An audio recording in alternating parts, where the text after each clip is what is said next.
All right, so we'll continue with our manager attribution. There's two more columns we want to add, or well, three more columns. The next thing we want to do is the linked returns for the Contrafund and linked returns for the large cap growth. So linked returns, all you do on linked returns is you start with $1.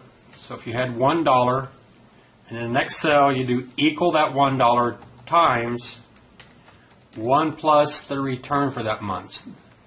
So the holding period return, and we'll do the same thing for the large cap growth. We'll take plus the previous cell times 1 plus the large cap growth return.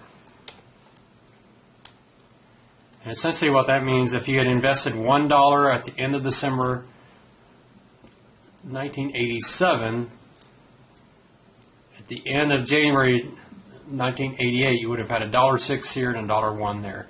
So we're going to copy that down, and essentially what we're doing is we're compounding these returns. So if you look at the very bottom, if you bought the Contrafund, it's up $67, and the large cap growth is only up 22.48%. So Contrafund has done extremely well. This is something I might be tempted to try the same thing with the S&P 500, just out of curiosity. So if you want to add that in there, you can. I won't do it here, but I'm gonna be curious to see. I mean, I'll do it really fast, just out of curiosity. So 1 plus S&P 500's return. I can't imagine the S&P would have done better because growth stocks have done so well, but this does include the 2000 crisis for growth stocks. Yeah, the S&P has actually done a little bit better, but the Contrafund has done extremely well. So, so there's our linked returns. So you just take one, just type in 1, and then the rest of the cells,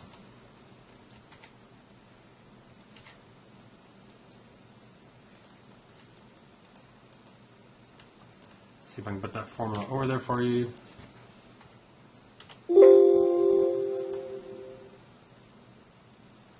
Yeah, it won't let me paste it the way I want to. Let me try one last time. See if it let me paste. No, I want to just do text. All right, so forget that. So I'll do it the way I've been doing it. So there's that formula.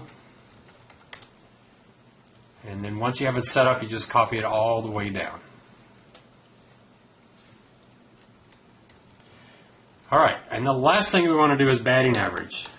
I like batting average. It actually has a fairly good success rate at picking good managers. So batting average, you're simply asking the question, what percentage of the time does this fund beat the market?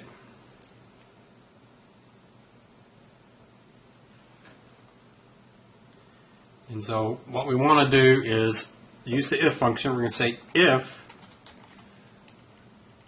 the Contrafund's return is greater than the growth index, give me 1, otherwise give me nothing. So it beat there. It lost here. It was at 456 versus 511. It beat here, so I should have a 1 here, and I do. All right, I'll put that formula over to the side so you can see it.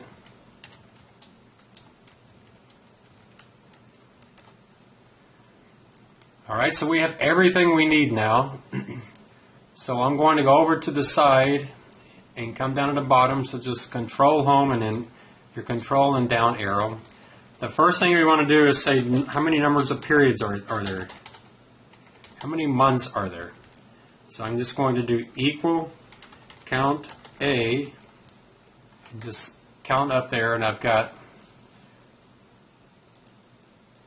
384 months. Okay? So we're going to get, I'm going to look back at the manager attribution over here so you can see what we did in the example.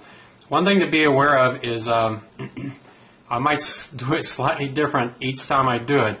Don't let that get frustrating because there's no one way to do this. So I'm going to copy what I did over here over, just so I can keep it, so I don't get you too confused by changing things around. So the first thing we want to do, we're going to look at the Contrafund,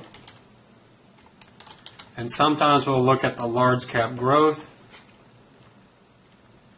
And so for the Contrafund, the standard deviation is just you do equal STDEVP, and you find the Contrafund's returns. It's holding period return. I'll put it in column C here. You highlight that in the entire section. That gives you the monthly standard deviation, but we don't want a monthly standard deviation, we want an annualized standard deviation. To annualize the standard deviation, you multiply by the square root of 12, because there's 12 months in a year. So there's that formula. I'll move that over to the side so you can see it. And we need to do the same thing. I'll do the whole formula again so you can see it. The same thing, not for the S&P 500, but for the large cap growth, times the square root of 12. And there's their standard deviation. And that looks pretty good for this fund. The standard deviation is actually lower than the standard deviation for the benchmark. The next thing we'll do is the average annualized return. To do that, you just do equal average. And you go up to the top and do all the Contrafund's average. I'm going to multiply by 12 to annualize it. So there's our annualized average return, 14.39%. Do the same thing for the large cap growth.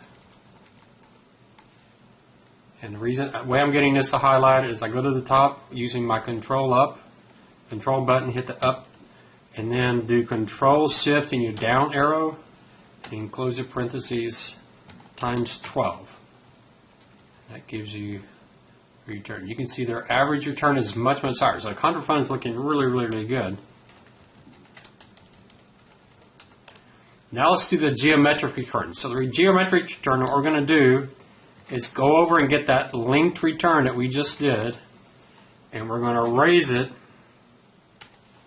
to the 12 divided by the number of periods that we have, minus 1. And you should get a number that is lower than your annualized average return. All right, I'll copy that formula over so you can see it. Let's do the same thing again now for the large cap growth. So take the linked returns and raise it to the 12 divided by the number of periods, minus 1. You can see it's less than annualized, so that's good.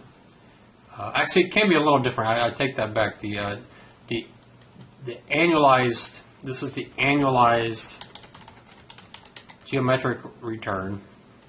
It can actually be a little bit higher or lower annualized. The monthly average, arithmetic monthly average, must be greater than the monthly geometric average. I've got a typo in there.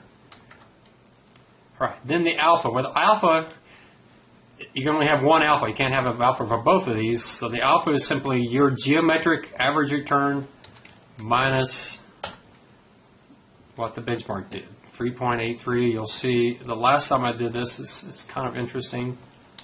Their alpha was 4.17. So on the example I did, and that's in the spreadsheet, I actually have the returns for the S&P 500. If you want to do that, just out of curiosity, that's fine. Right, and then tracking error. Tracking error is very, very, very simple. It's just a standard deviation, STDEVP, of the alphas. So you go over to the alpha column, is column G. You just take the standard deviation of that. We don't annualize it. It just is what it is. It's 3%. There is no tracking error for the large cap growth because the alpha is the Contrafund minus the large cap growth index, and we're taking the standard deviation of that difference. And so That's the definition of tracking error. The definition of tracking error is the standard deviation of the monthly alphas. And we don't annualize it, it's just the monthly number. I haven't always been real sure about why they do it that way, but let me show you the information ratio. The information ratio is simply the alpha annualized divided by the tracking error unannualized. Very straightforward formula. That's the information ratio. Supposedly anything greater than 1 is great. So you can see this fund is doing extremely well, and they were doing extremely well before. All right. Now the batting average. Batting average is very, very easy. You sum up the column that we call batting average. Boy, it looks like they've underperformed. Let me go check on something because it doesn't. Underperformed, underperformed, underperformed. Oh, they actually did underperform. Wow. They have not been doing well recently. They haven't outperformed in quite a while. All right, so batting average, all we have to do is equal sum, and we'll sum up everything in the batting average column, this column we set up. And so they outperformed 207 months out of 384 months. So their batting average is 54%. The last time I did this, their batting average was 55%. And probably because they had that string here recently, they haven't done very well at all. So there's your batting average. The upside capture and the downside capture. The way I like to do this, I want to make sure I do it consistently with how I did it before.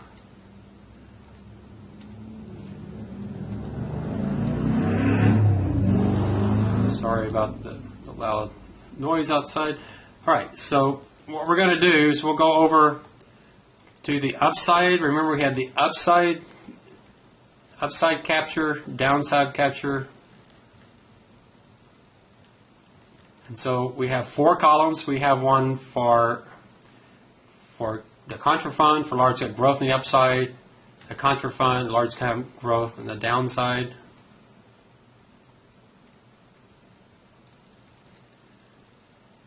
Make sure I'm consistent over here. Yeah, I did that the exact same way, so that's good. All right. All right, I really like this ratio as well. So let's go over, here's the, let's find what we have. So the upside is H and I, the downside is J and K.